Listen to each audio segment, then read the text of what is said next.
सर्व मान्यवरांचं मी मनपूर्वक स्वागत करतो। आदरणीय देवाभाऊ आपल्या सर्वांना हात उंचावून अभिवादन या ठिकाणी करतात। जय श्रीराम। भाजपचे कार्यालय महाराष्ट्रात सगळ्यात उत्कृष्ट असं कार्यालय धुळ्यात तयार झालेलं आहे, तर आपण या कार्यालयाचं उद्घाटन आपल्या हाताने करावं अशी पण माझी नम्र विनंती। हा एकमेव जिल्हा आहे की जिथे 6 राष्ट्रीय महामार्ग भारतीय जनता पक्षाच्या कारकिर्दीत झाले। हिम्मत जर कोणामध्ये असेल तर ती मोदीजींच्या नेतृत्वात भारतीय जनता पार्टीमध्ये आहे, हे आपण ठिकठिकाणी दाखवून दिलेलं आहे। आज एवढ्या मोठ्या प्रमाणात माझ्या लाडक्या बहिणी देखील या ठिकाणी उपस्थित आहे।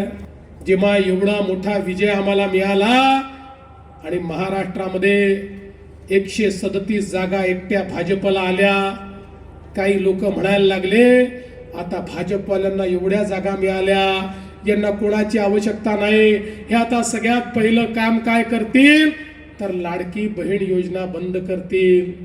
1 वर्षापेक्षा जास्त झालं लाडकी बहीण योजना बंद झाली नाही। आणि माझ्या बहिणींनो, जोपर्यंत तुमचा देवाभाऊ मुख्यमंत्री आहे लाडकी बहीण योजना कोणीच बंद करू शकत नाही। पण जयकुमार भाऊ, अनु भैया, केवळ आता माझ्या लाडक्या बहिणींना लाडकी बहीण ठेवण्यात मला इंटरेस्ट नाही। आता मोदीजींनी सांगितलंय लाडक्या बहिणींना लखपती दीदी करायचं आहे। महाराष्ट्रामध्ये 50 लाख लाडक्या बहिणी लखपती दीदी झाल्या। आता पुढच्या 4 महिन्यामध्ये अजून 50 लाख होणार। 1 कोटी बहिणी मी या ठिकाणी लखपती दीदी करतोय। हा आकडा थांबणार नाहीये। एकदा आपल्या समोर ज्यावेळेस मी उपस्थित आहे यावेळी तर तुम्ही कमालच केली। सुरुवातीला चौकार मारला, 4 नगरसेवक बिनविरोध धुळ्यामध्ये तुम्ही निवडून आणले। आता आपले नगरसेवक बिनविरोध आले तर काही लोकांना मिर्ची लागते। अब तुमको मिर्ची लगी तो मैं क्या करूं?